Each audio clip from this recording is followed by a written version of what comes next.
It says we're on the computer audio again, but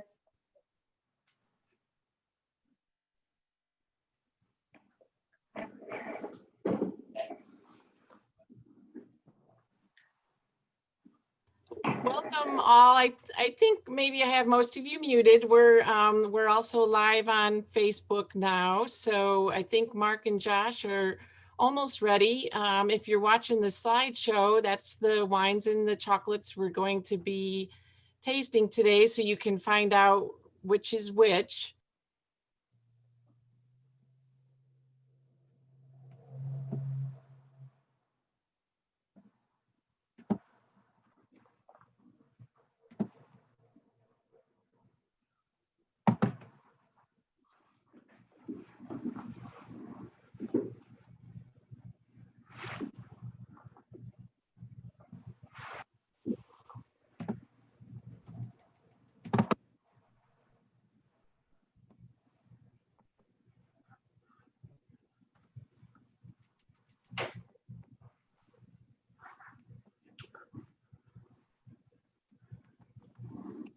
Are you about ready, Mark? I am. Do you want me to go ahead and start?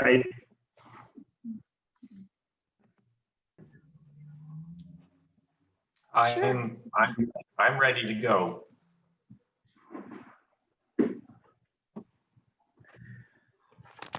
Now Mark just has to figure out how to turn off the slideshow. All right. Okay. Why does everybody have to deal with me? Okay. Sorry. And probably I'm going to end everybody out of this meeting and everybody's going to have to log back in. But I think I'll get this right. Dang it. Yeah, you did stop the slideshow, Mark, so we're good to go. Okay. All right. Whether you want to see me or not, you get to see me. Welcome everybody, and you know, this is back in well, I don't even know, Josh, was March or I think it was April where we did the chocolate event. It was just so crazy, and obviously with everything closing down and all that, we decided, hey, let's do the wine and chocolate thing again, and also working into Josh's schedule and everybody's schedule. We made this happen. So we're very happy everybody to join us, and we're hoping to throughout the this session and everything be able to answer questions, and hopefully people can get the experience that we enjoy with me with wine and Josh with chocolate. That we create this great experience that hopefully everybody gets to enjoy. So I know that the very first part that we're going to be starting with, and don't worry, because I know everybody got all these boxes of chocolate and making sure that everybody's on the same page and everything. But the very beginning is we're going to be going through the sample packets, because Josh is going to be giving us a great knowledge of, and I love Josh just talking about chocolate. And this is like, honestly, for me, from a scientific standpoint, this sometimes is the area that I love the most, because it tells you about the roots of chocolate.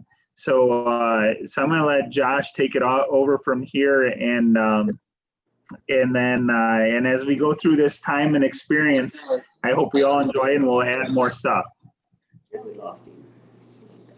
All right.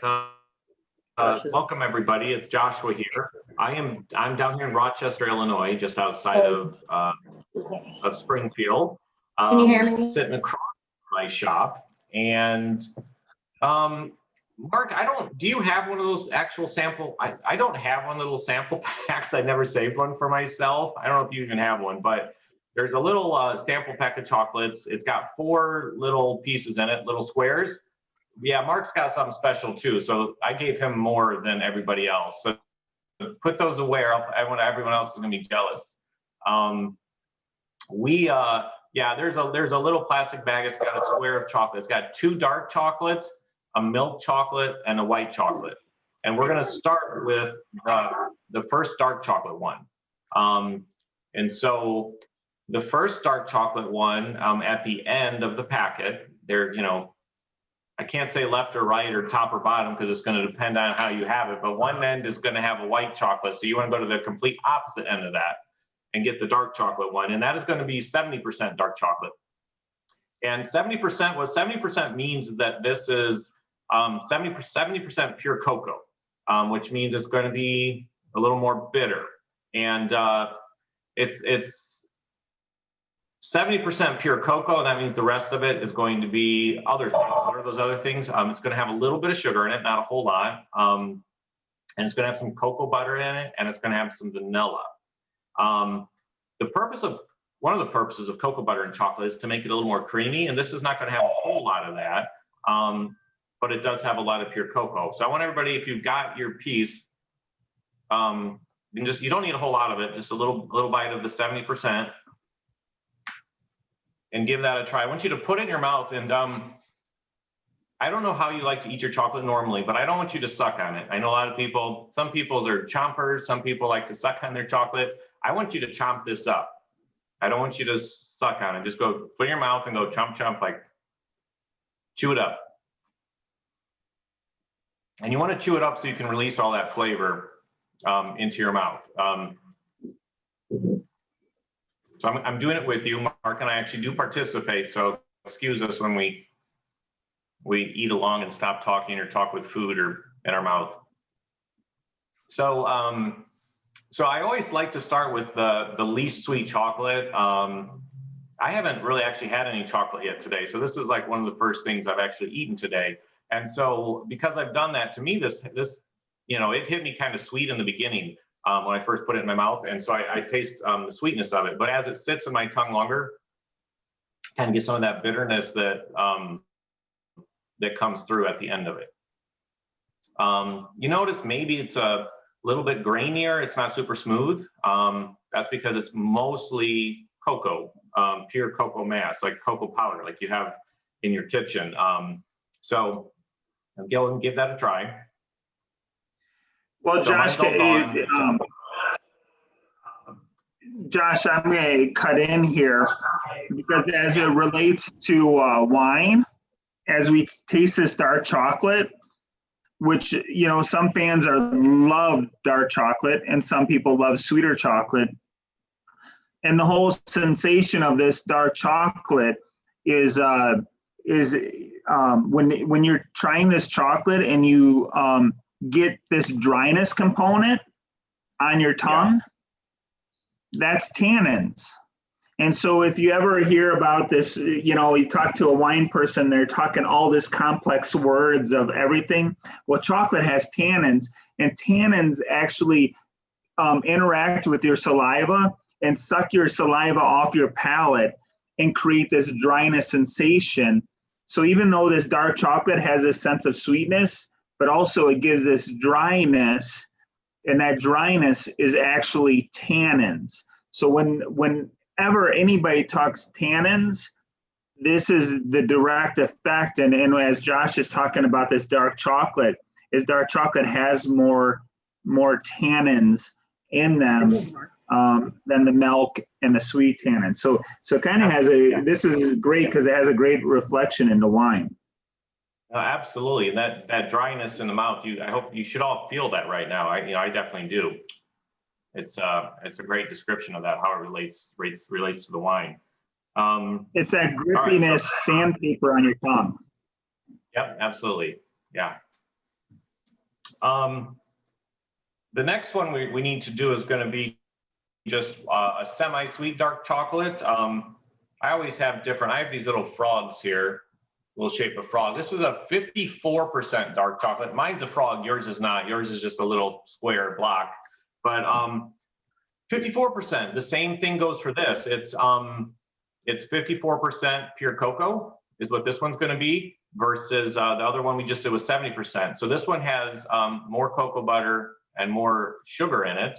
And so we're going to go ahead and give it a try the same way we did before. We're going to bite it and chomp, chomp, chomp, break it up in your mouth. The semi-sweet is, we've all had, to just relate it to what we're very familiar with, something, Hershey's chocolate chips that you grew up making cookies with. Those, if you remember the packages, that says semi-sweet. So this is a semi-sweet.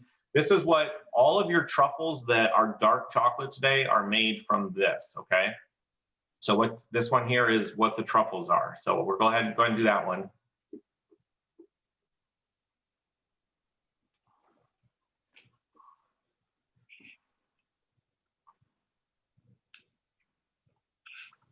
So first thing I noticed is that it was definitely very sweet, and it's also much creamier. You can feel it gives you a totally different mouthfeel across your tongue. I always feel like as you chew up your little bit, you can start to coat your tongue, the roof of your mouth even a little bit, and it's much creamier. And it's got more cocoa butter, which helps with that, and also just sugar, which is gives it the sweetness.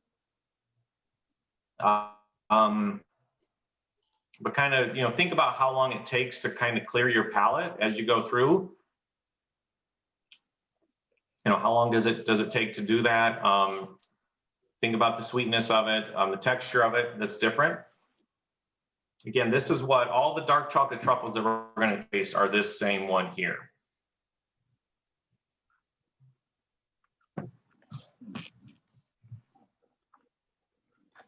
So we're going to keep moving sweeter and sweeter. So we're going to move on to our milk chocolate next. That'll be the brown one, your brown little square here. Milk chocolate's called milk chocolate because it actually has milk powder in it. So this one has cocoa mass, which is cocoa powder basically. It has cocoa butter, and it has milk powder, and it has vanilla, and it has sugar. The one thing a lot of people don't realize is that milk chocolate also has a percentage.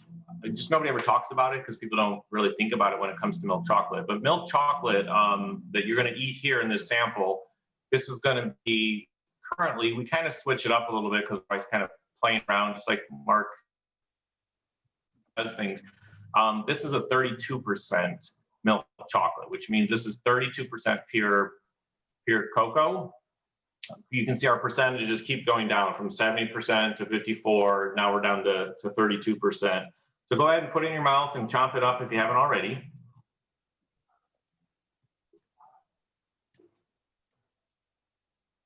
Thinking about all the things we've talked about, initial sweetness on your tongue, mouthfeel.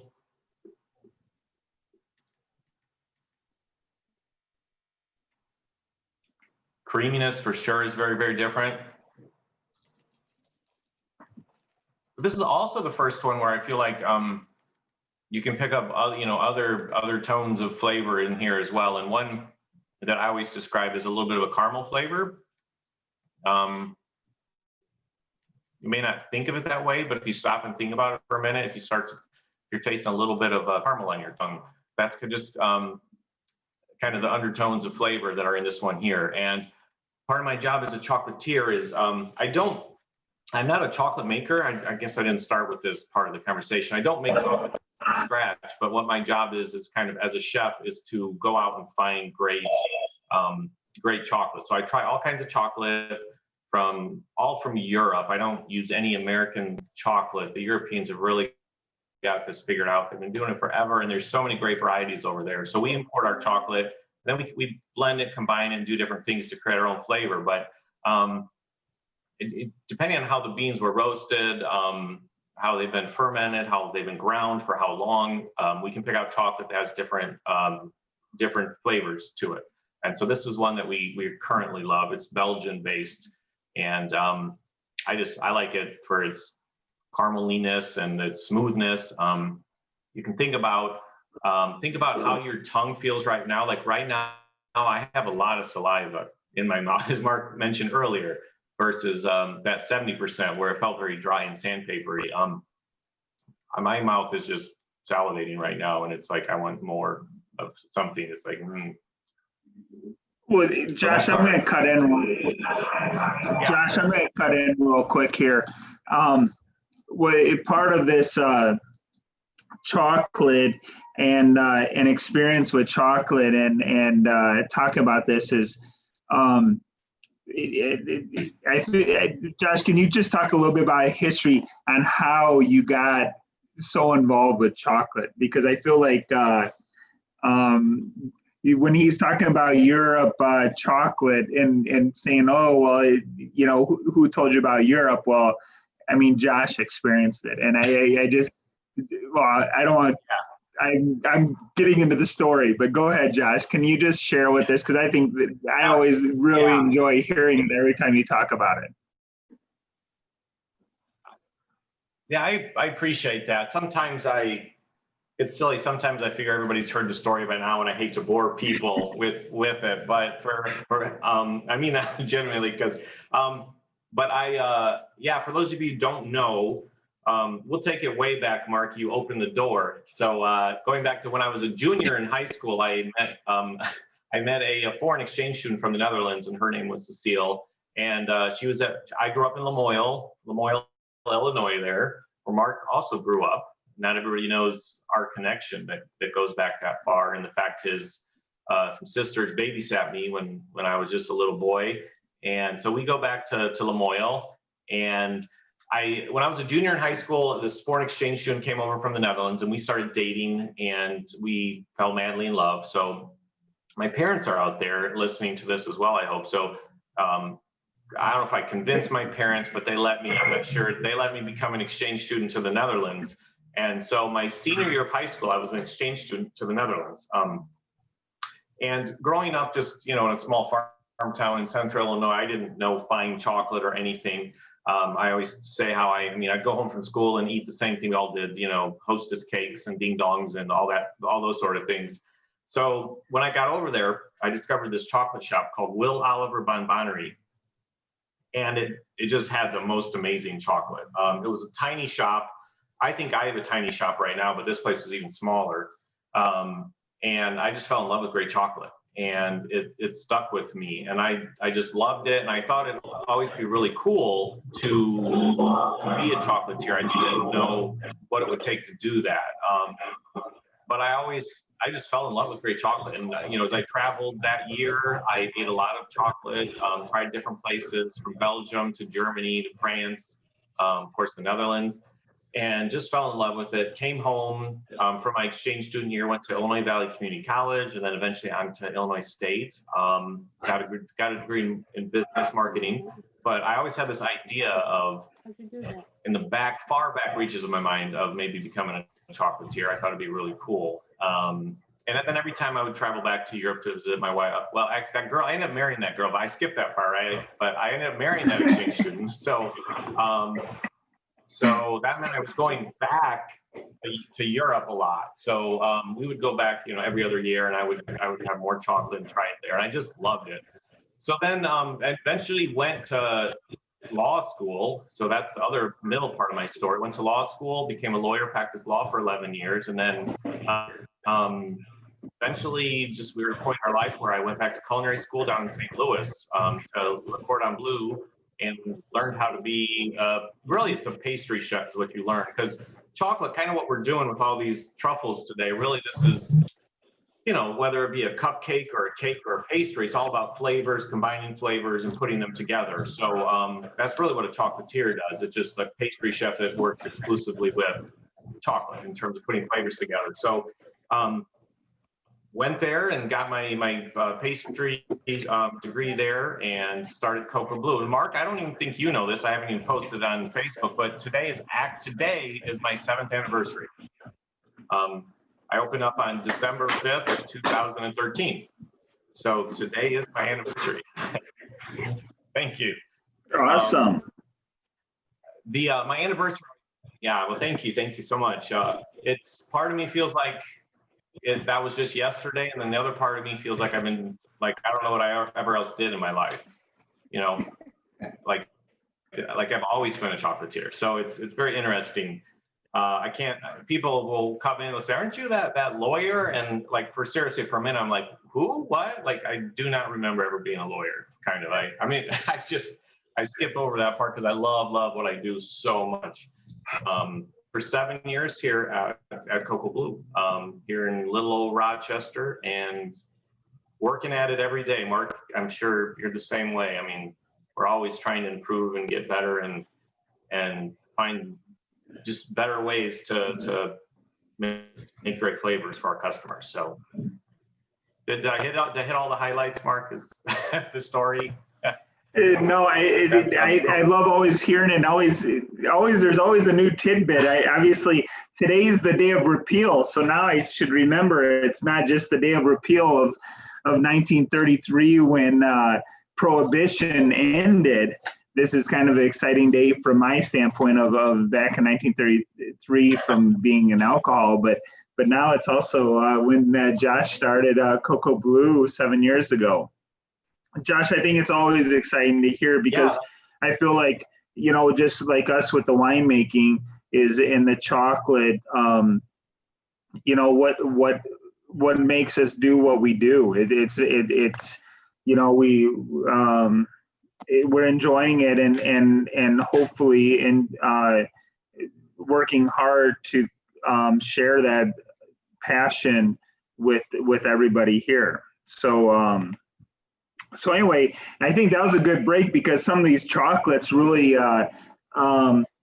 because I know this next chocolate is definitely going to be much different than the milk chocolate. So I think it was a good palate break in the discussion. I totally agree. I think sometimes these chocolate, I can rush my chocolate tastings too much, and it's very nice to get a little bit of a break. You guys are all going to grab the white chocolate one to finish this off with. Mine happens to be green, so I don't know how big I am on your screen, but this is white chocolate. It just happens to be some leftover white chocolate. So go ahead and put the white chocolate in.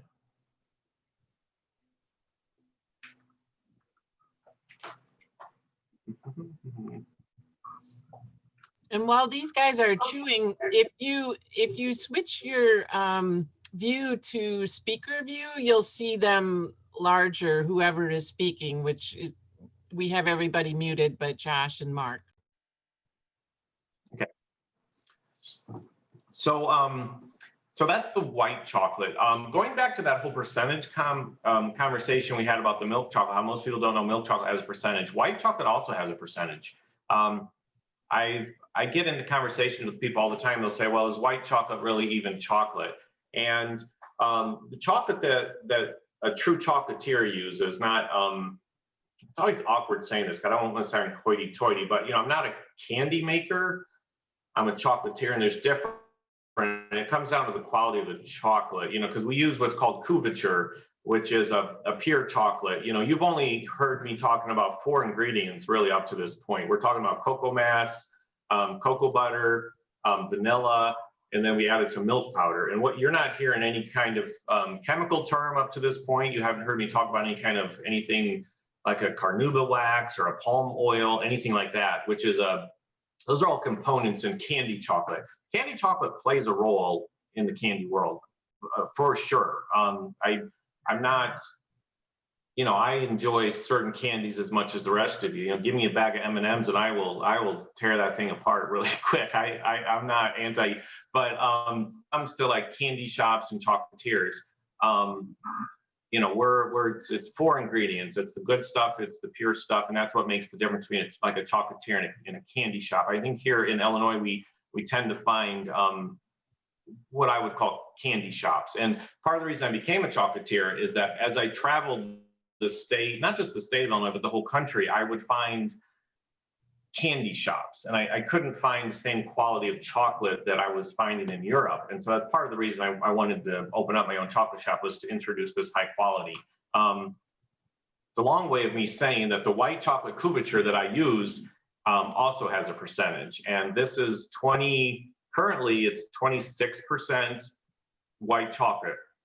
Well, you can say, well, Joshua, that white chocolate doesn't have cocoa mass in it, and it doesn't. That's why it's white. It doesn't have any cocoa. But what it does have is cocoa butter. And so this is 26% pure cocoa butter. And to be considered couverture quality white chocolate, it has to have a minimum percentage, like 22% for the standards I use for pure cocoa butter. So this white chocolate has cocoa butter, milk powder, and sugar and vanilla. And so that's what makes up our white chocolate. And so it's also percentage based. You can go high on those percentages. So people say, well, is it really chocolate? And I say, well, it has, mine has 26% pure cocoa butter, and cocoa butter comes from the cocoa bean, which comes from the cocoa pod, which grows on the cacao tree. So yes, white chocolate, real white chocolate. I'm not talking like almond bark or those easily meltable wax pellets you can kind of find maybe from Wilton's or something like that. Those are great for making home products. And again, I'm not hating on those in any way whatsoever, so don't take it that way. The nice thing about all those candy chocolates is they're very easy to work with. You can't mess them up. You can just throw them in a microwave, melt them down. You can put them on a double boiler at home, and you can easily use them to cover, Oreos, or make your own peppermint bark or some kind of bark at home. True chocolate, couverture chocolate with cocoa butter, you have to know how to work with it and manage it. You have to take it up to a certain temperature, bring it down to a certain temperature to make it work right. If you don't, what happens is you'll see how it gets. If you don't know what you're doing, it'll get like a gray color to it, or it can be crumbly, things like that. So real chocolate has percentages. You got to know what you're doing, and hopefully it gives you, a different flavor. I think the one thing you'll notice is that even the white chocolate may have taken a while, but it eventually clears your tongue because it's not waxy. You can melt everything off. All you need to melt off is the cocoa butter, and cocoa butter melts, easily at about 82 degrees, and your mouth is way hotter than that. So that's why eventually that, there is sugar in it, so eventually the sugar, you might start to feel that on your teeth or something like that. But as far as your tongue and your palate, you should be able to melt that all out, because it doesn't have any wax components in it that are gonna leave a true coating on your tongue over time. So there we go. That is the sampling of the 4 main types of chocolate that we are going to taste today in our tasting with the truffles. And now I'm excited about getting to some wine, Mark. I'll be honest. Now we're getting to my favorite part, which is the booze. All right. Well, this is, yeah. Well, it's definitely fun, Josh, because definitely when you get into the details of the product that you're working with, me for wine and you with chocolates, is you really get a sense of flavors, because you're working on blends, you're working on making sure that what your final product is what we're all going to love. And that. So, so moving on and starting our first sampling of wine and chocolate, we're going to start with the ISC sec. So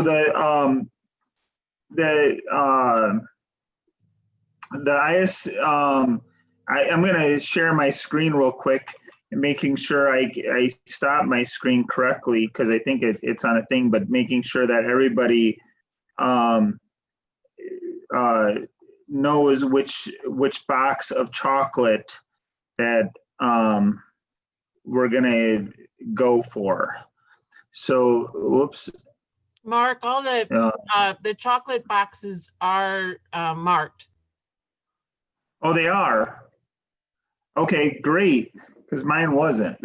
so that's a good note to know, because I was a little nervous that because I was figuring out. So am I back to my screen? Can you see me? Yeah, you never shared your screen. I can see you, Mark.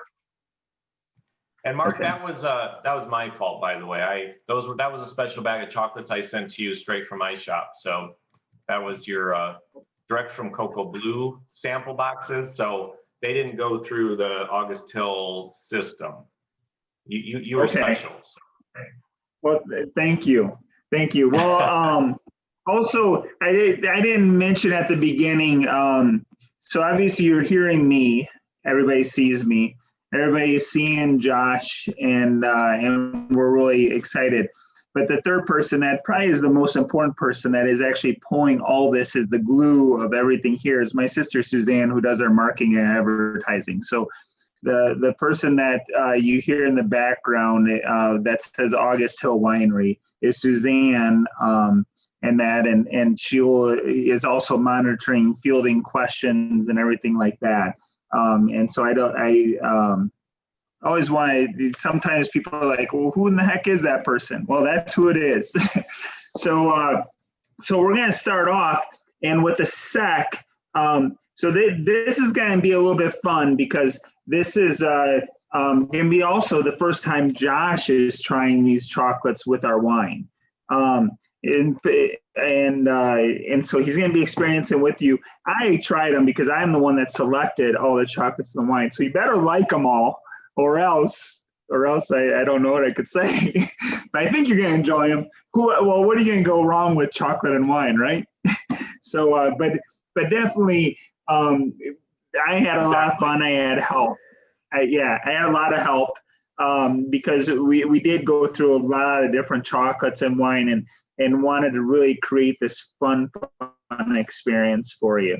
So anyway, to start it all off, and I think it kind of is a kicker, so we're starting with the sec. So make sure you open the bubbly. Be careful and open bubbly all the time. Do not point it towards anybody else. Open it slowly. Man, I love those bubbles, but obviously I get situated with bubbles. But is the key lime. And Josh, before we even taste the key lime, can you just talk about what the key lime, Yeah, I know.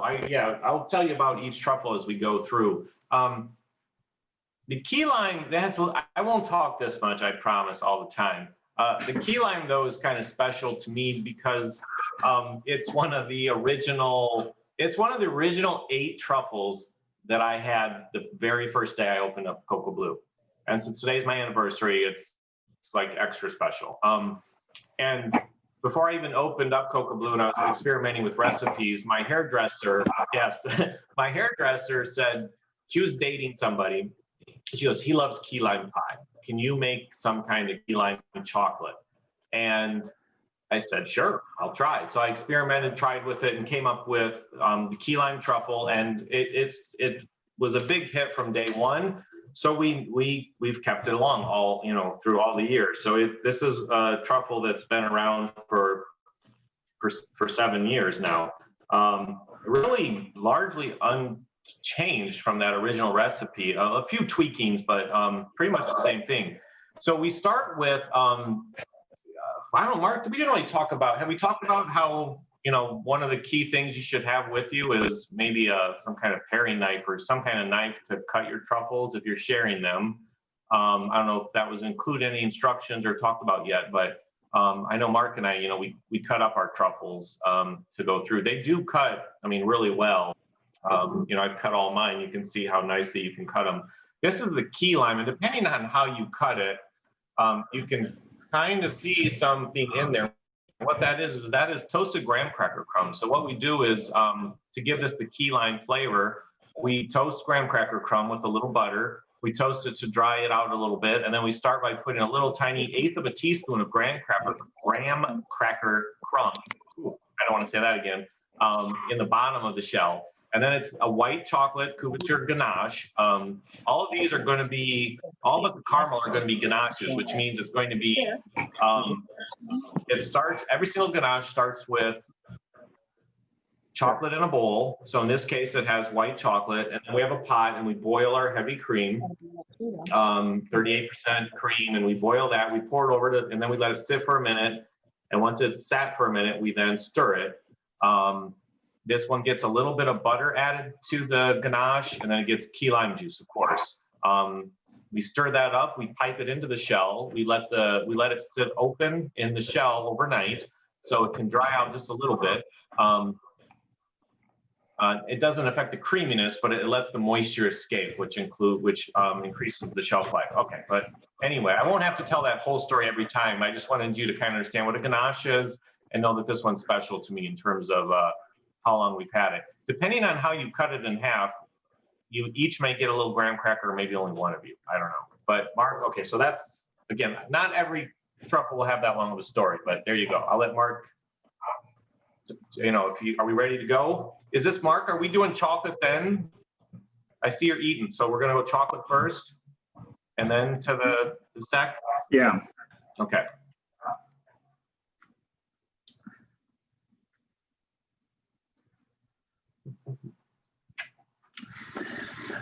Well, I took a sip of the wine earlier, just because obviously there's a lot of wine around and everything, the wine is enjoyable on its own, I think. It has a little bit of sweetness and everything, but when you bring this key lime chocolate and the acidity, well, Josh, I'll let you talk a little bit because I have more comments on this. Well, you probably have a lot, but I felt a tingly ripple across my tongue. I'm going to talk in layman's terms. I know my chocolate, but we have the expert in the room with us here, in Mark. So I don't pretend to have his vocabulary. I'm the chocolate guy, but I love wine, and I'm a club member. I've been a club member for years, so we enjoy Mark's. But I'm going to talk as a layperson, is what I'm trying to say. But that's just the very first thing I got. I took the chocolate and I took this and I felt like a bubbly ripple across my tongue. It was delicious. I guess the acidity probably plays a role in that. I guess I'm not sure, but. Well, it does. It does. And honestly, I feel like it changed it it gave me this whole sense of experience of being on a beach. I don't know why. And I don't know if it's like the creaminess and the texture and being the key lime and all that. It just brings out the sunny daylights of being on a beach. And I can't necessarily say all the flavors, but it was just a fun experience of something that it changed it to some memory experiences to me. Yeah, I can see that for sure. I like for me, it's a very textural thing. It's playing on my tongue, like on the outside, in the back. I mean, oh, I love that. And this is the beauty of it. Mark and I talk about this all the time, is we each have a different experience based on, on how we do this. But I love it. That's great. That's great.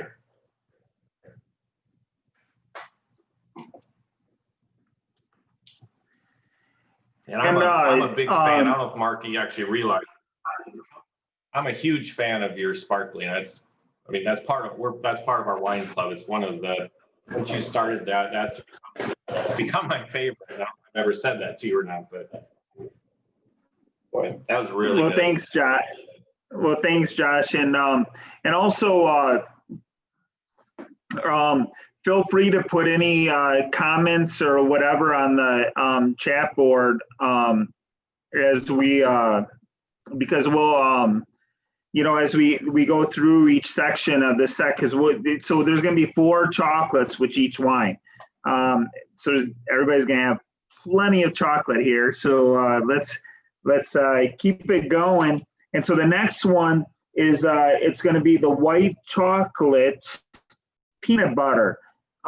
Josh, just before I even let you just take over, I don't know. I also just amazed the artistry of what you do with your truffles, because it's not like it's all machine done or whatever, but it's like when we took our pictures for our display, when it was going through a cycle and everything, it was like, wow.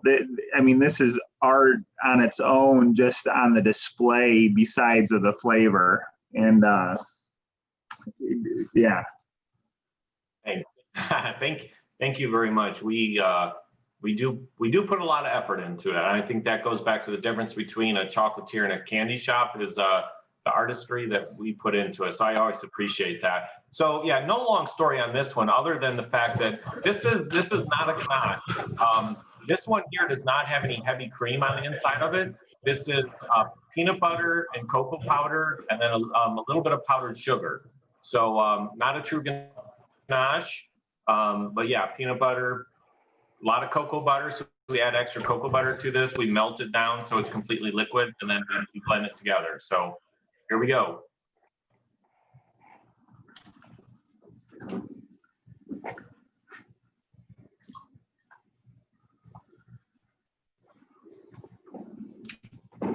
By the way, Mrs. Lyon said hello to both Mark and Joshua. I think she was a teacher. She's joining us on Facebook. Hey, Suzanne, I have a question for you. I've got some people that I can see. Can everybody turn on their camera if they want? Because it makes me feel, I don't know, if I can see more people. My dad thought that he was blocked as far as a camera. No, we don't have any cameras blocked, but they would have to start their audio within Zoom. But like Mrs. Lyon, there's quite a few people joining us over on Facebook too, so you wouldn't be able to see them here. Facebook, okay. To see them, no, I understand. Oh, there we go. There's my parents, they just showed up, good. Awesome, thank you for that. Mark, I'm gonna let you start on this because before I comment.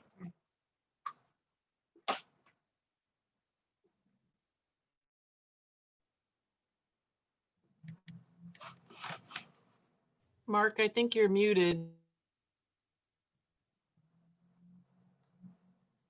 Mark, you're muted. Yeah, sorry. Buns get me crazy. And refilling my sec on the chocolates because you have to refresh the palate.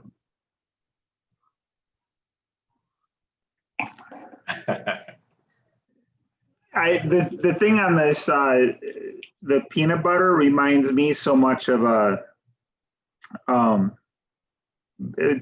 like having that perfect peanut butter cookie, and it's just refreshing. And even though you don't have milk, but like with the wine, I felt like the wine just like livened up the whole peanut butter truffle experience, that you bring out this whole bakery experience of the sweetness and the of everything with it. It was just, yeah. And the sec cuts the sweetness actually a little bit with the acid in the wine. Yeah, I agree. That was a fun one. I'm a huge peanut butter guy. It's always been one of my favorite foods, peanut butter. So I like that. So now we're going on to the white chocolate and coconut. All right, I'm feeling like you guys are not going to trust me more because I talked about how these were all ganaches, but this is our second one in a row that's not an actual ganache. The filling of the coconut one is this is coconut oil. So this is organic virgin coconut oil that we use in this. So it has a low melting point, kind of like cocoa butter. Coconut oil does. So we get it in a solid state, our coconut oil. Again, delicious, just virgin organic, beautiful coconut oil that we heat up, make it a liquid, blend it with dark chocolate to make this. I call it ganache. We'll call it a filling, but it's not a true ganache because it doesn't have heavy cream. And then, yeah, we toast some sweetened coconut. We toast that to a nice, brown color, give it a little bit of crunch, bring out the flavor in it, mix it with our white chocolate, and that's that truffle. So here we go.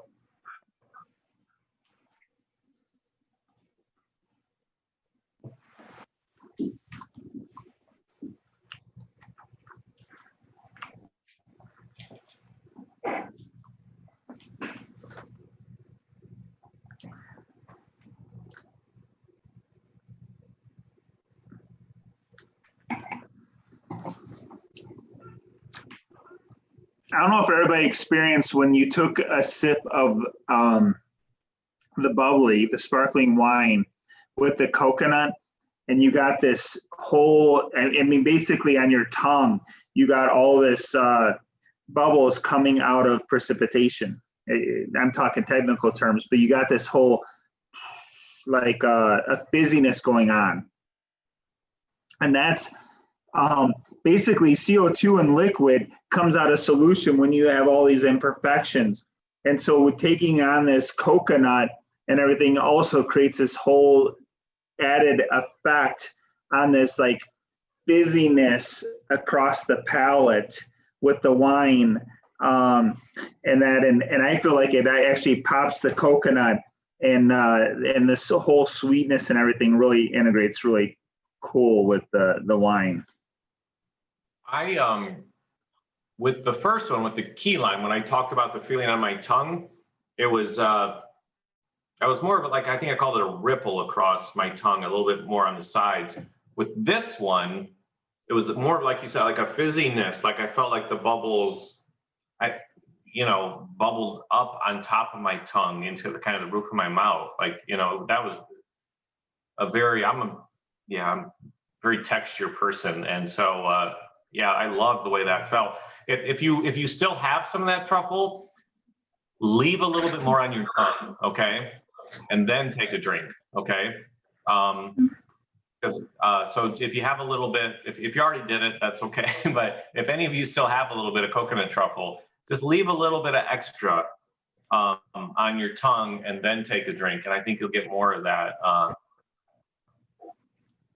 that bubbly.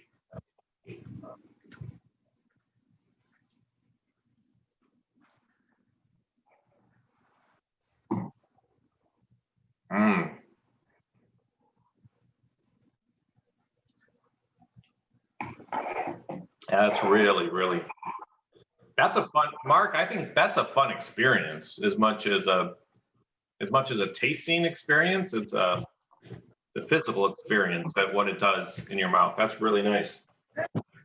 Yeah, and again, it's those bubbles come out of solution and creating that. I mean, it's like kind of pouring. I feel like the easiest case is so much people know of beer. You pour a beer and you get this huge head of foam. I mean, this is the wine coming across your palate, and it's creating the foam across your palate, and this lightness sensation that it brings.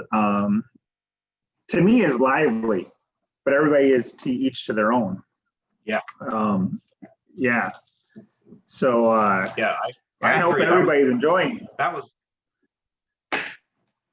fun. That was very lively and fun. I really enjoyed that. I'm super interested about this next one, the mint. Well, go ahead. Wait, what were you thinking? Well, I must say is like. Well, I just have to say is I don't think I ever tried your mint. So when we got all the samples and I asked you for all these samples, Josh, I was like throwing these mints in there and all that stuff. And all I have to say is like your mint chocolates on their own they're a lot. I mean, they're sensational and they're a lot of experiences. Like, holy smokes, this is really cool. And it was fun to play with them with the wine because mint it can be tricky in pairing stuff, but with yeah, it's fun because the chocolate on its own is incredible on its own.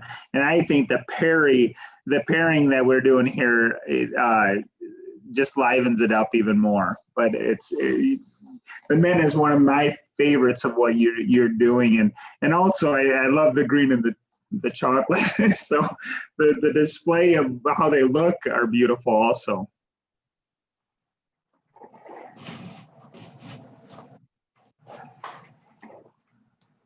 All right, here I go.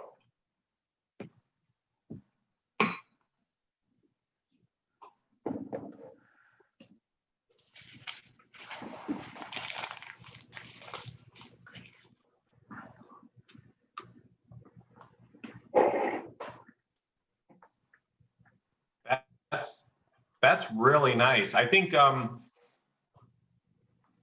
one interesting thing to notice to help you appreciate what we just did with the coconut is the first thing I want you to notice is that it doesn't have that same fizz or bubble on the tongue. I think this is a good way to really understand what we just did. I know I don't want to move back to that one, but this doesn't react the same way on the tongue like Mark talked about. But this is really good. Wow, I'm surprised. I'm always, the mint of our mint truffles is fairly powerful that we put in there because we want to pop that mint flavor on its own. This is really good. Well, the note I had when I was, obviously I had to become prepared here, but it reminds me of it is like if you put mint into a mousse, it's like this whole light, it just changes the chocolate into this light chocolate. The sec just lifts the flavors, and I don't know. I think it's very lovely, and the whole interesting thing is I love the mint by itself, the chocolate by itself, but this changes it to like almost a mousse, a lighter one, which in many ways wine could make things dangerous on both the effect of wine and chocolate because it's like, oh, I could take more of this. It's just very enjoyable. Yeah, no, I agree. Very, very enjoyable. Maybe one of my favorites so far, and maybe in part because I've never had this before, because I've never paired mint with anything before. From a either wine or sparkling or alcohol. It's really nice. It's those good blendings where they both at each other, really complementary. Yeah, very nice. I like that a lot.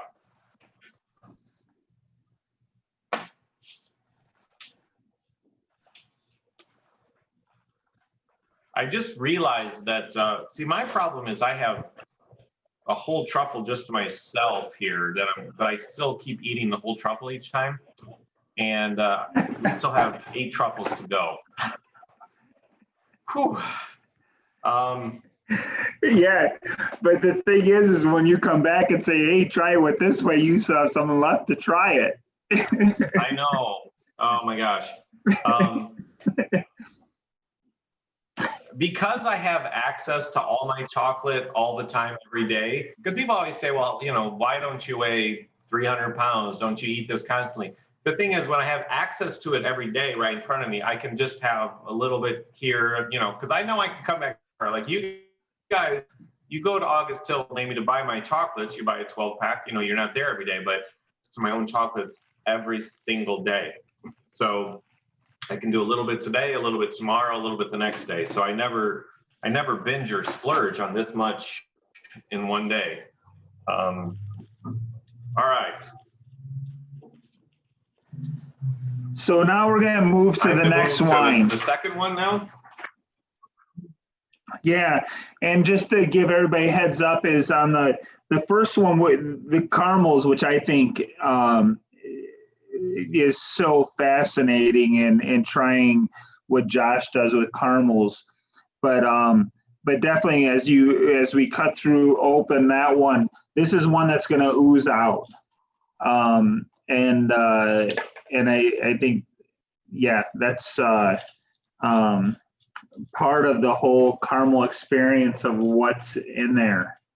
But the first one we're going to do is Berlyn with the dark chocolate French caramel. So here we go. This is the third truffle in a row that's not a ganache. I can't believe they all ended up being 3 in a row. But this is caramel. We call it French caramel because it's really, really basic and simple in its ingredients, which is kind of a very French pastry chocolate experience. Is keep it simple. So this French one, what I do is I start with a bowl of sugar, which I add just a touch of lemon juice to. And what the lemon juice does is it really just, it serves more of a chemical purpose of keeping the sugar from crystallizing and clumping together. So I cook the sugar to 247 degrees, a nice dark amber color, and then I add butter to it, and then the butter starts to melt. It cools it so it stops cooking. Once I get the butter melted out, then I add heavy cream to it, and then I add vanilla. That's it. Sugar, butter, heavy cream, vanilla. You know, we like to keep it simple, you know, at Cocoa Blue in terms of our ingredients. So 4 ingredients. We pipe it in the shell, let it sit up, and like Mark said, it just kind of oozes out. So here we go.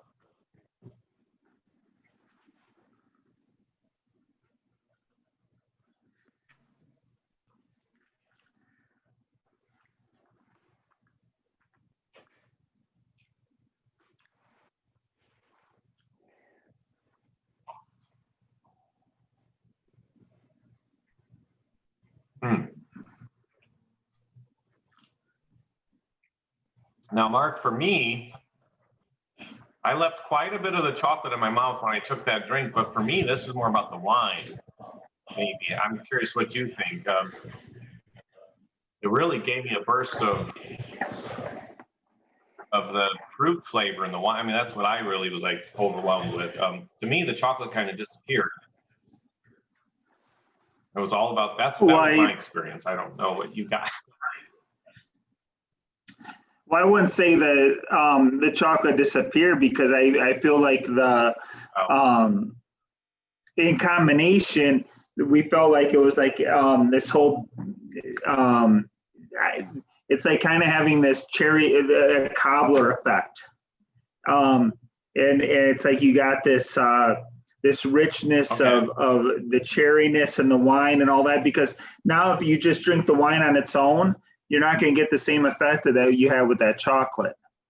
And so it did disappear the chocolate of the caramel that was so sensational, but at the same time it brought this whole fruitiness out of the wine that we thought it was extremely enjoyable.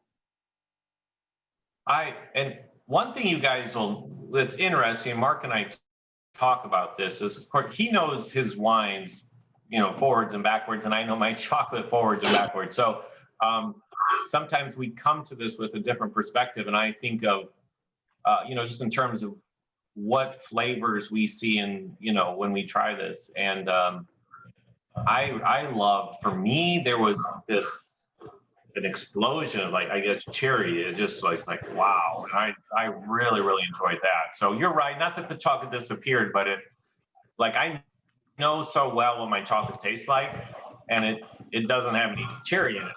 So, you know, when I eat that truffle, there's 0 cherry, but then to throw the, you know, so when I put the wine in there, for me, when I say it disappears, there's so much cherry that bursts into my mouth. And so that was really, really nice. That was an explosion of flavor. Well, and it's really like good. There's no cream. Well, and it brought an additional amount of creaminess into the wine, you know, that the wine doesn't have on its own, but the chocolate and that brought this whole creaminess effect that which was fun. Yeah. So the next one is going to be dangerous, because I think this one went down. It goes down way too easy. It just makes the wine and the chocolate go. It just, like, I feel like at least myself, it was one of our favorites from a standpoint, although it's like you could just do this all day long. So the next one is this will be the the milk first, I chocolate think the first salted one where whiskey. we're putting booze, yeah, booze together with the wine. So the salted caramel whiskey, the milk chocolate salted caramel whiskey. So this actually has no caramel in it. This is a whiskey that is caramel flavored. So this does have whiskey in it, milk chocolate ganache. It's a milk chocolate coating, and it's got a little bit of sea salt on top. This is sea salt that we import from Spain. This is an all natural sea salt to Spain. So here we go.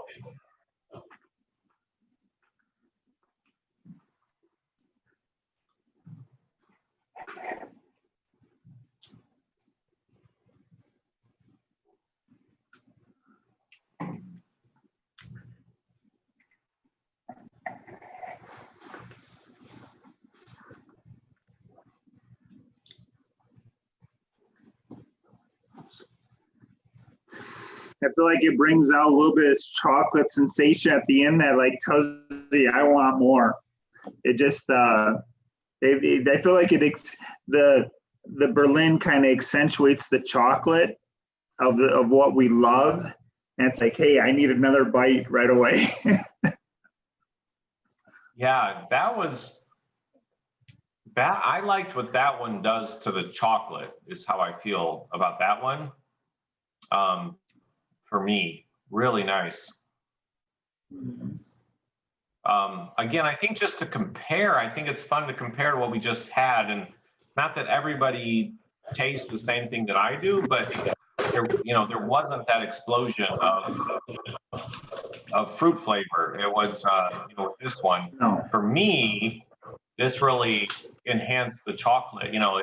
What it did to my chocolate is what was really, really nice.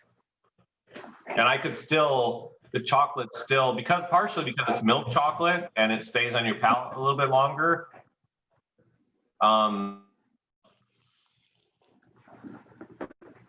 Chocolate that's going to be on your palate that kind of finishes. Even after taking 2 drinks of wine, I still got a little chocolate in there that you can kind of play with your tongue at the end.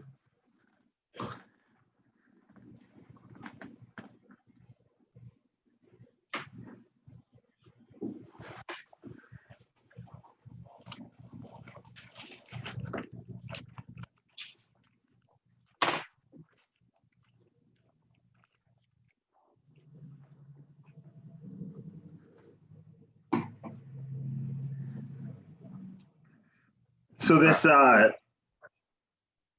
was good. And going on to the next one is one that was new to us, or new to me, and this was fun because I feel like it went well with a lot of our wines. We had fun because we were able to play around with a number of the wines, but we showcased it with the Berlyn, and that's the white chocolate espresso. I think this is, well, I think all of these are fun. I'm going to keep on saying the same words. What can you go wrong with chocolate and wine?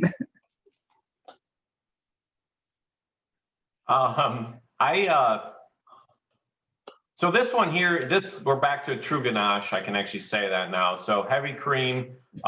This ganache is a dark chocolate and a white chocolate ganache, which may sound weird, but that's part of the nuances of what we do. So it's dark chocolate, white chocolate, heavy cream, and then it's got some reduced espresso in it. And then it's coated in that white chocolate for the sweet, because the coffee gives you a little bit of bitterness to it. So then the white chocolate coating on the outside gives it the sweetness. The things on top, the little chunks of things are espresso beans, chocolate coated espresso beans that we chop up. So here we go.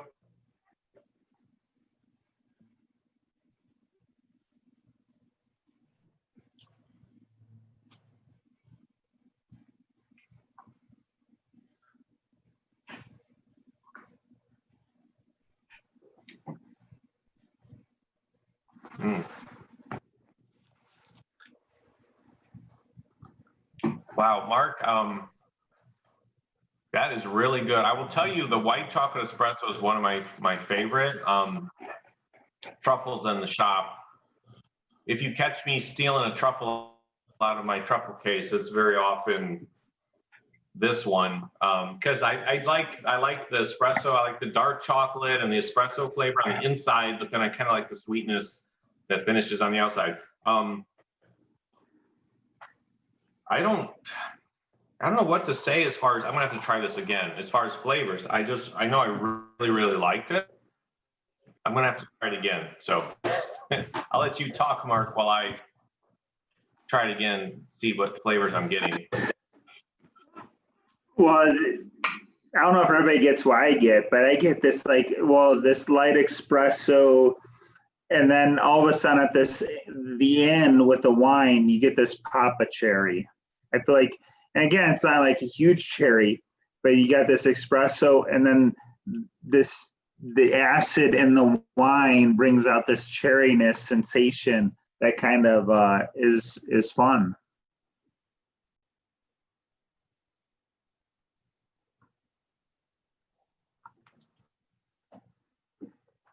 Yeah, I really like that, the combination.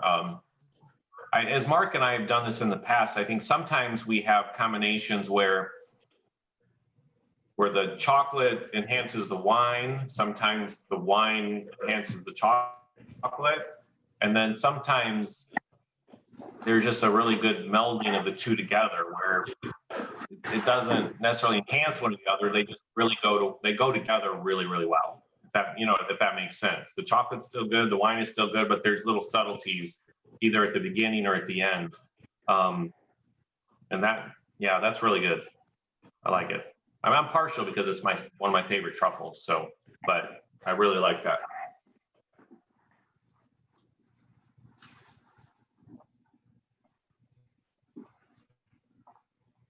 Excellent. I'll be curious. What'll be fun now, Mark, is to move on to the next truffle, which is espresso. And the thing with the espresso truffle that's coming up next, it's the inside of this is exactly the same as the one we just did, okay? But this one has a dark chocolate coating on the outside. So I'll be curious to see how that changes it, because you're not going to get that sweetness of the white chocolate. Right.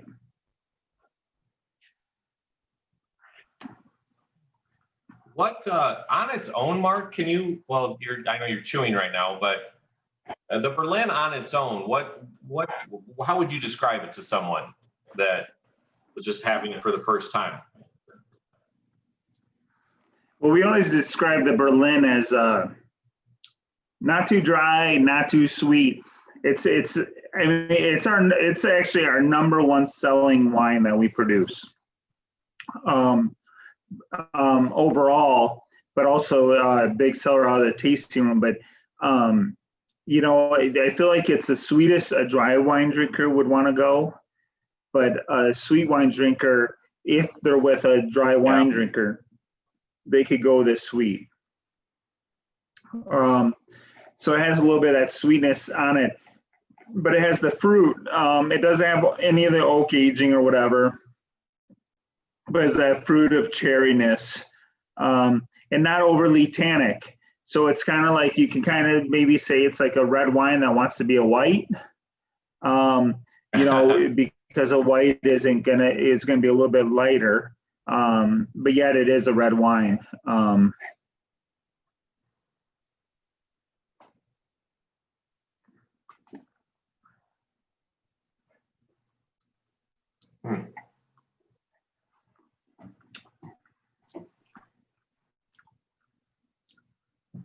Well, do you like espresso? If you love espresso, I feel like this accentuates the espresso, and part of it is with the acid and everything with it, and also it's like kind of be able to compare on espressos on the chocolates. Yeah, Yeah, I don't know if it's the acid part that sometimes, again, I don't know enough about the wine part and the acidic portion, but totally different experience than what we just went through. Oh yeah, And definitely. and from a chocolate standpoint, the chocolate, because it's dark chocolate, there's less cocoa butter, less sugar, it kind of melts off the mouth quicker. It's not going to stay on your palate as long as the white chocolate did that we just finished. That white chocolate kind of hangs around. There's, I don't know, again, a lightness, I don't know, of the wine. I feel like it's like evaporating off my tongue. I don't know if it's part of the acidity, Mark, or what, but I don't know. It's really good, but like a lightness where it's clearing my palate. I don't know how to describe it. It's really good though, very different. Yeah, it almost, well, in sparkling wine terms, which this is nothing bubbly, but the lightness and where it almost evaporates off the palate is what we call poof effect, that we within ourselves of Sarah and I on clearing off the palate, but it definitely, I feel like it's created this sensation of lightness. But I felt like it definitely expresses the espresso, even in the after flavors, more than any cherry or wine does. Yes, yeah. And see, and this is an example of probably my truffle adding something new to Mark's wine. So it's bringing him the espresso, and where he's bringing the wine to me, you know? So, you know, it's so much fun. This is why I love doing this with Mark, is to see how what my chocolates bring to his wine and what his palate picks up versus what I feel his wine brings to my palate, and then what my palate picks up at the end. And that's always so fun.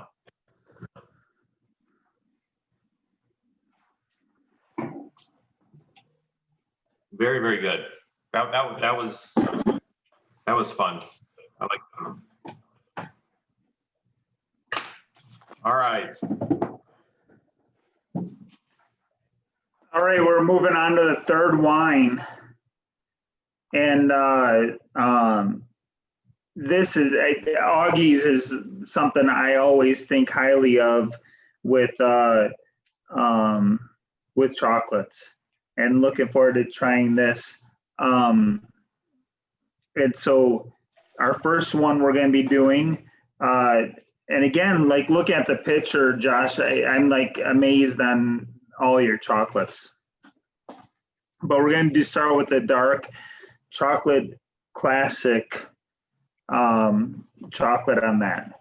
So if we're going to get prepared on that, and I'm going to take I have to run real quick. I'll be right back.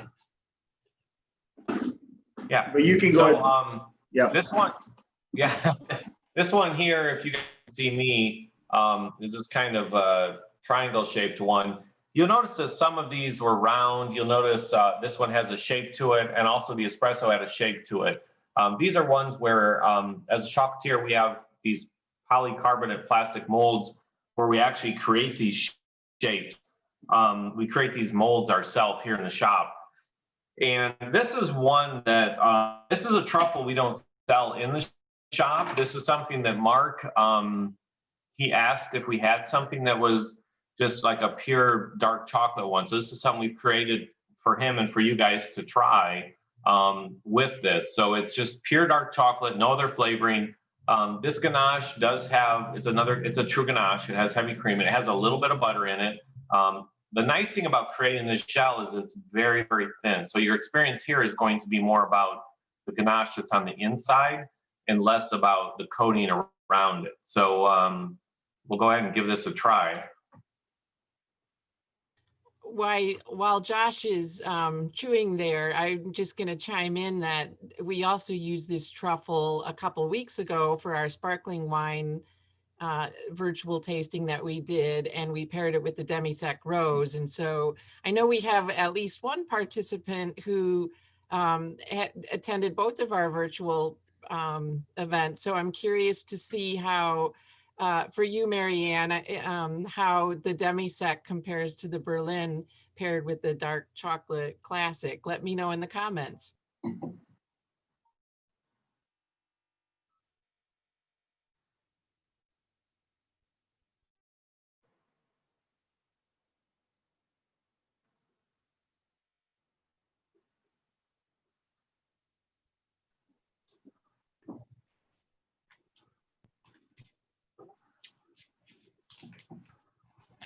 So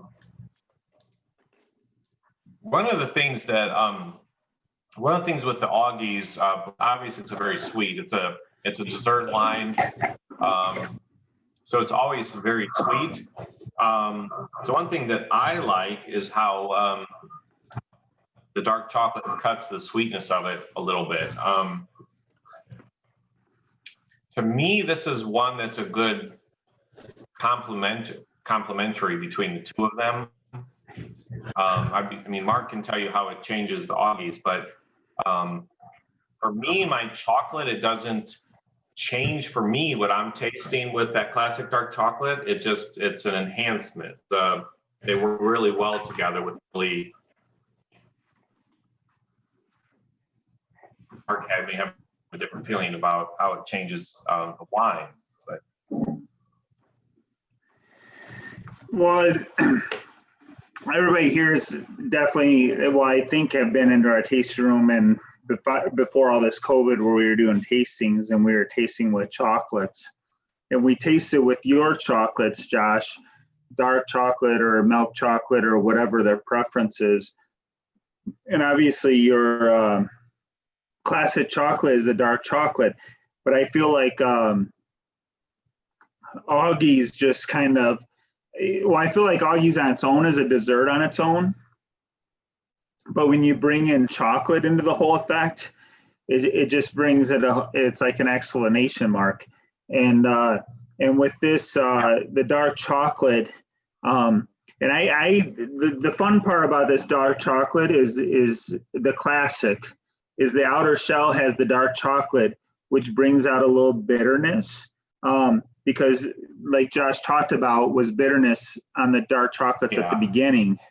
And it actually accentuates a little bitterness. So if you love dark chocolate, you're going to get a little bit of hint more bitterness. But then the whole ganache and that whole creaminess that you have in that center, it's like all of a sudden, as I feel like that Grenache is now all of a sudden a Blackberry Grenache and not the Grenache that you made. Because like the Augie's Blackberry made it changed the Grenache to this really fun, cool Blackberry Grenache. Yeah, I can definitely see that.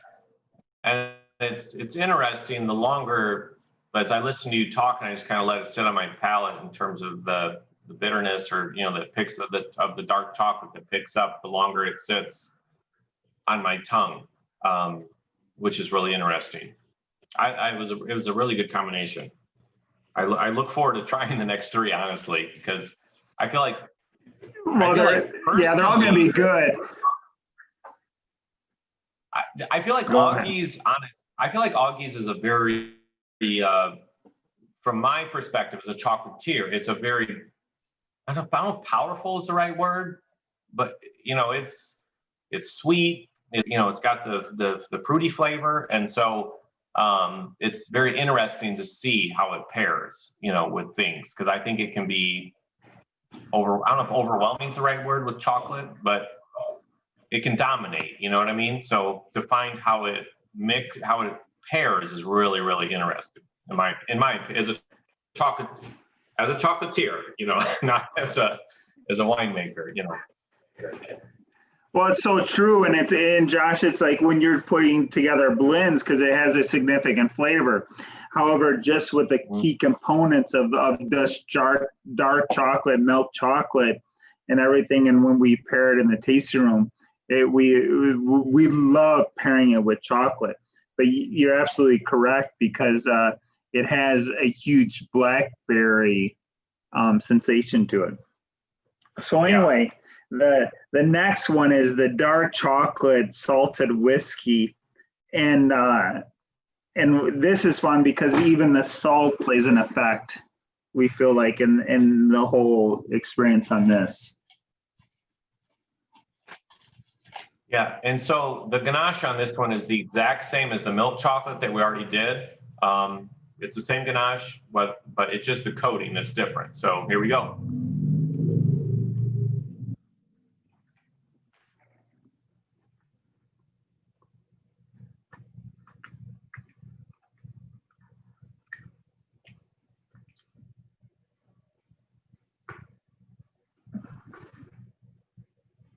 Mm.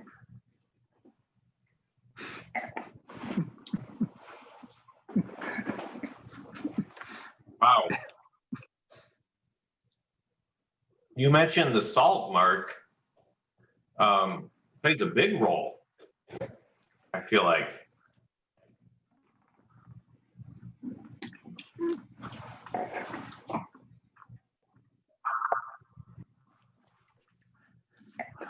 So I don't know if anybody cares to hear my notes on this one. Very good. Well, everything's very good. Yum, rich, pure chocolate. I feel like they respect each other. And then that salt gives like this whole, the depth. The salt gives the depth of this whole experience of itself. It's kind of cool. Yeah, for sure. I think it, for me, as from a chocolatier again, using the dark chocolate on that one, for me, and the salt, maybe cuts some of the sweetness of it a little bit for me, I felt like. I don't know, but a little more, for me, balanced from a chocolatier standpoint, but yeah, really good, really good. But now, so this is the fun part. If you just like stop for a minute and don't take another bite or don't take another drink, and you go, now I'm getting that blackberry is just kind of sitting there on my tongue a little bit, which is really nice. Yeah, right. It took a minute. I'm even feeling a little bit on my lips. I don't know, maybe I'm just drunk and my lips are numb because I've had so much booze, but it could be, I don't know. No, but I'm kidding about that. But I do feel a little, I don't know, just even some sweetness across the front of my, front of my mouth. So, and the tongue and stuff. So who knows though? Maybe it's just too much booze. Well, it could be too much chocolate. How much alcohol should we actually consume during this? Do you expect us to have leftovers, or I'm asking for the people, not for me. I'm asking. Yeah, well, Josh, that's 18%, but do you think we could be having too much chocolate? Okay. This is 18%? Wow, I never actually looked. I never looked at the back of the bottle, but yeah, that is 18%. Yeah, it's our highest alcohol wine. Okay. Yeah, so that's why we're ending it with Augie's Blackberry. Okay. Are you limited in how big of a bottle you can? I mean, what point as a wine are you limited on alcohol percentage? Is there a limit or not? Well, I mean, we do have limits on what we can produce within a winery. So we have to be within 20% alcohol. But as far as where we decide to put into volume sizes is what we want to decide on. So on the Augie's Blackberry, being at a higher alcohol level, we classify it more as a dessert wine. And taking smaller sips on it that we put in a smaller bottle. I just didn't know if I mean, I don't know the vocabulary, but where they consider it a spirit, or you know what I mean? Like, where does it jump from, what kind of limits you had on your business. So that's where I was asking. Yeah, 20% is where it changes. Basically, anything above 20% starts to change into a tax class of the spirits and gets into the distilled spirits of whiskeys and all that. Okay, awesome. All right, limoncello is next. Yes. That's going to be the one with your yellow streaks on it. So the limoncello, this is, I mean, a relatively new truffle. We're back to a true Ganache. This one here has Limoncello. It's an Italian liqueur. If any of you have had it before, it's an extremely sweet liqueur. It's produced in Italy. We get that.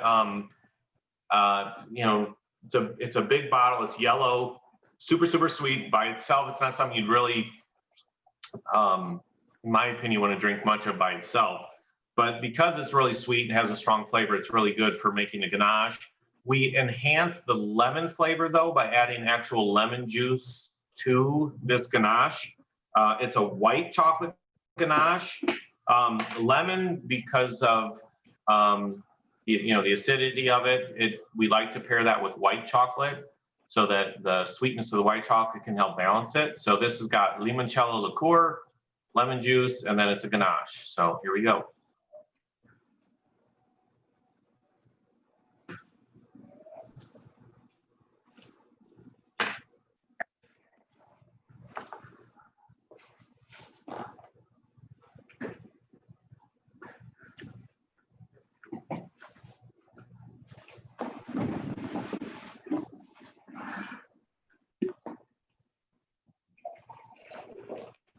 So Mark, for me, from a chocolatier perspective again, to me, this really changes Augie's. Oh yeah, definitely. Wow. I agree. It's not the same wine anymore. No. Wow. Yeah, I mean, the whole thing is it not necessarily a bad thing, but the limoncello, it brings this whole lightness, fruitness, smoothness. Yeah. It doesn't bring, it actually lightens the sweetness. And again, can be dangerous because if you're sipping it with Augies, you're at 18% alcohol. Yes. No. Yeah. That's the thing with Augies. Like Augies should be in the size of the bottle you serve it in is appropriate for the sweetness of it, but it does make it dangerous, like you said, because if you eat it with the limoncello, it makes it super drinkable and light. Yeah, which is really good. It's funny though how quickly it clears the palate. So if you guys have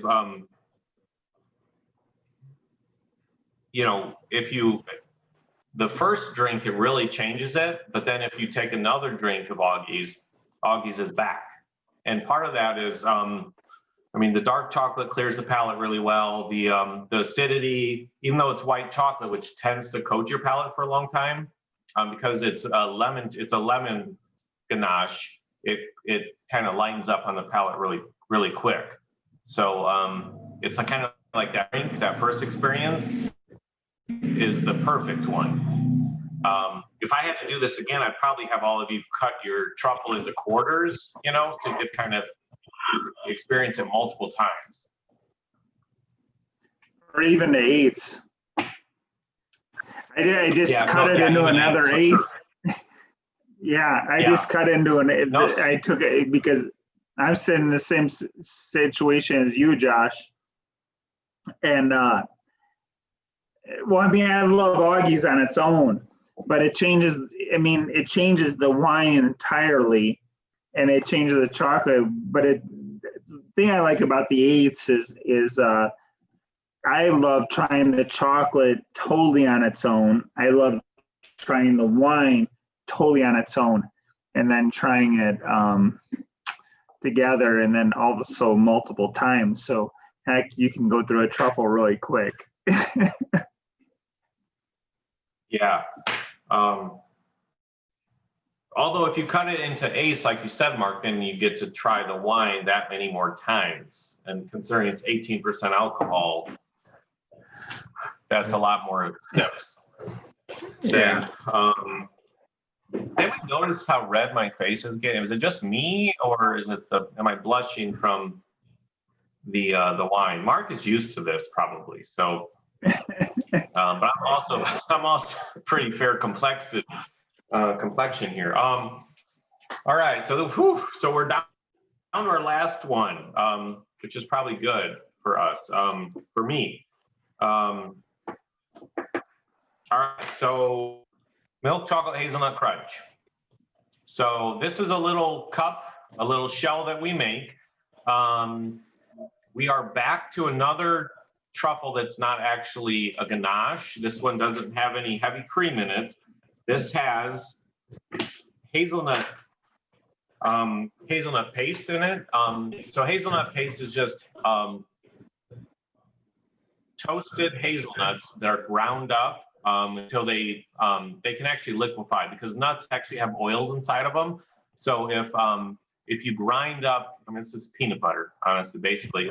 Peanut butter is, when you grind up a nut long enough, it brings out the oils, and it can create this blend. So hazelnut paste that goes into this is toasted hazelnuts that are ground up, and then we add milk chocolate to it and pipe it into these shells that we make ourselves. And then we've got these little crunchies on top, which is less about flavor than is just about texture, to give a little crunch to it. So here we go.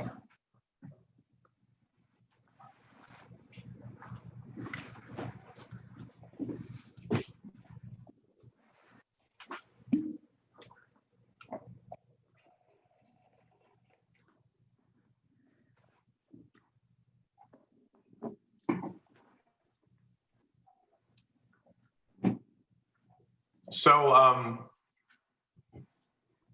I love this.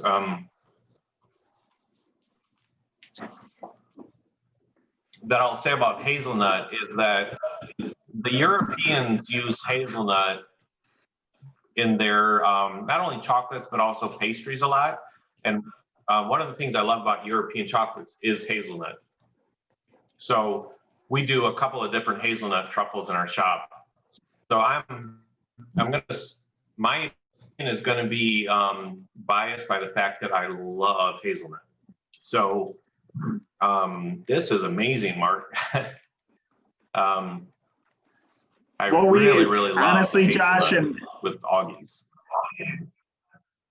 Well, Josh, I feel like with the seasons and your experiences and what, just with what in discussions I've had with you, and with the chocolates and hazelnut flavors, it's like, holy smokes, this is really cool. So yeah, go ahead and talk more about hazelnut and your experiences with hazelnut, because I think it actually adds to what's going on with this, because it's fun.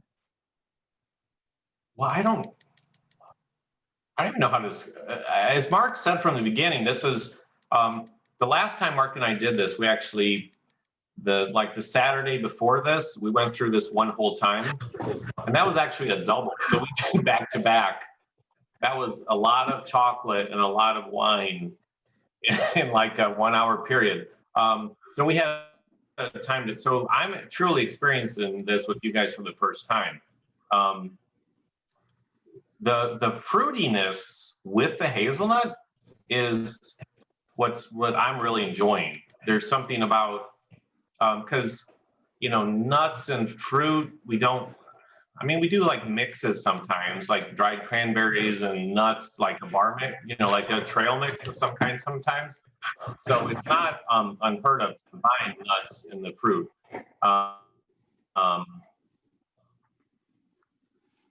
But there's something it does to the hazelnut. I'm not sure if I can put it in a description yet, but it's really good. And Josh, we don't know as much hazelnut as you do and what your experiences are with Europeans because of their influence of hazelnuts. But just when we were putting this together is we definitely felt like it enhanced the hazelnut and it brought out this creaminess and smoothness within the whole experience. Which it's not the wine. The wine's not creamy. The wine's, it's very fruity and that, but it brought this creaminess, smoothness, and this hazelnut experience that we thought was really cool. No, you're right. Hazelnut, especially the hazelnut paste that we do. So the hazelnut, it has a little bit of a skin on it when we do it. So it's not, I've never thought of our hazelnut as being as creamy, like you're saying. It is the creaminess that's enhancing the hazelnut, especially because this is not a ganache. So it doesn't have any, and so this is just chocolate and hazelnut paste, and it does have a really good smoothness. Hazelnut, there can also be a little bitterness sometimes to hazelnut. Sometimes, and I think what the sweetness of the Augies has done is kind of leveled that out. So you just get the beauty of the hazelnut, and then the sweetness of the Augies, and it creates a beautiful creamy sweetness. Really, really good. Wow.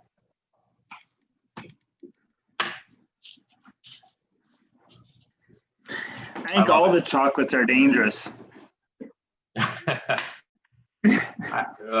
This is, for me, I don't know. For me, this probably, as far as the Augies goes, this is probably my most dangerous because of the balance it creates and the enhancement of the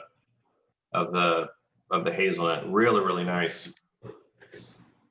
This is one of those things over the last, talking about my 7-year anniversary, in terms of the hazelnuts, we've gone through different variations of how we use hazelnuts. And at this point, we're doing hazelnut paste that's a little like as pure as it can get. And it focuses on the hazelnut flavor, and what this did as far as just smoothing it out and just bringing up the hazelnut was really, really good, for sure. Love it.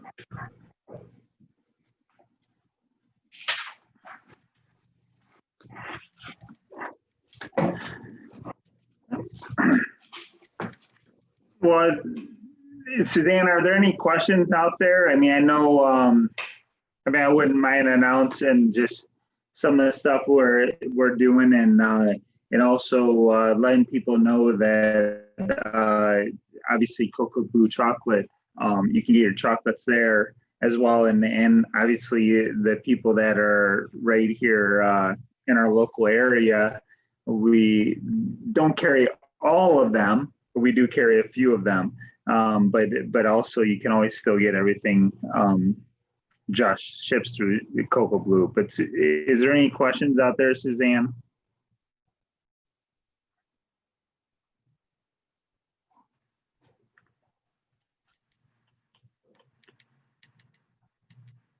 You know what? I think I might have lost Suzanne.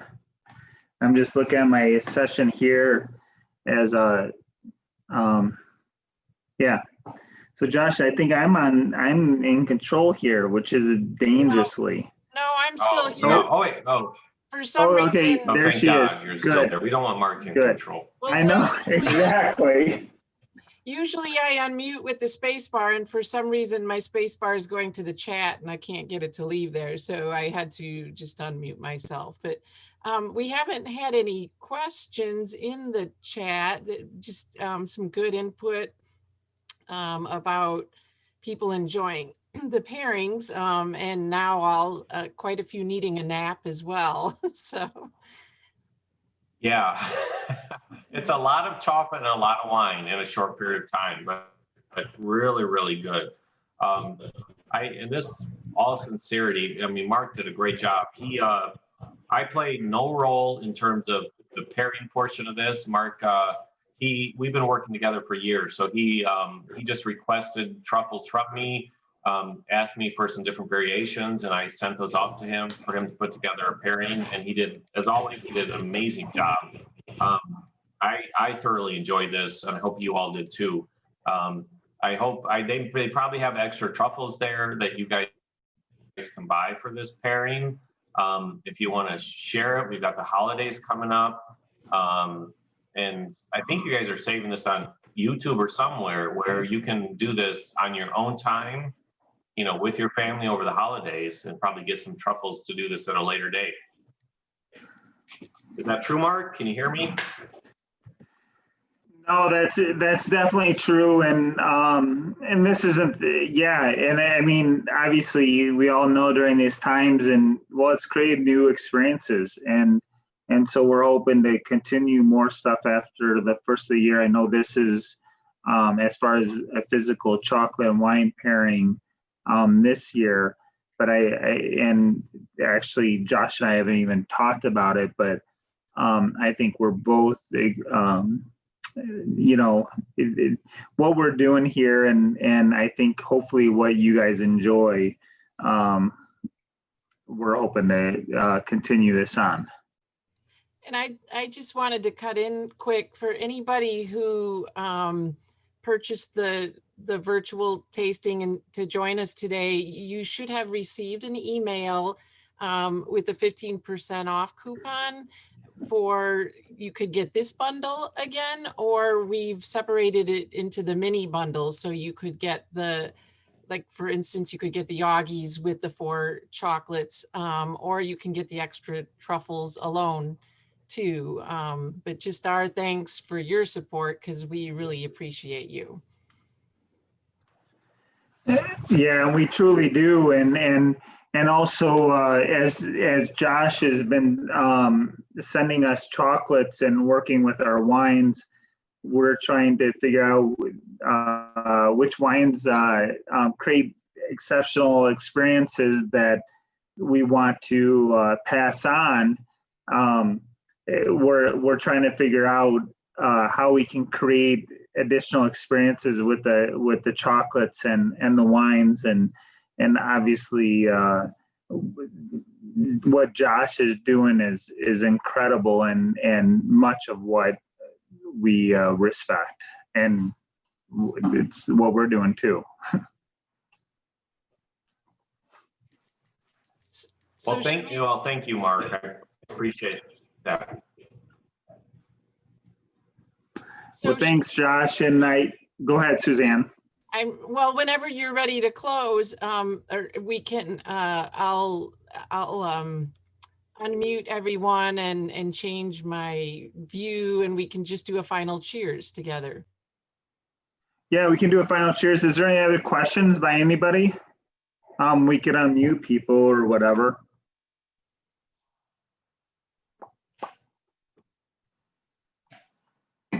I guess it's not going to let me unmute everybody at the same time like it used to, but we can all do a cheers. Raise your glass. All right. Here we go. Cheers, everyone, and happy holidays, and wish you the best, and thank you so much for all your support for both Cocoa Blue as well as us at August Hill and Illinois Sparkling Company. Cheers. Thank you, everyone. Cheers. I really, really appreciate it. It means a lot to both Mark and I for all of your support during this time.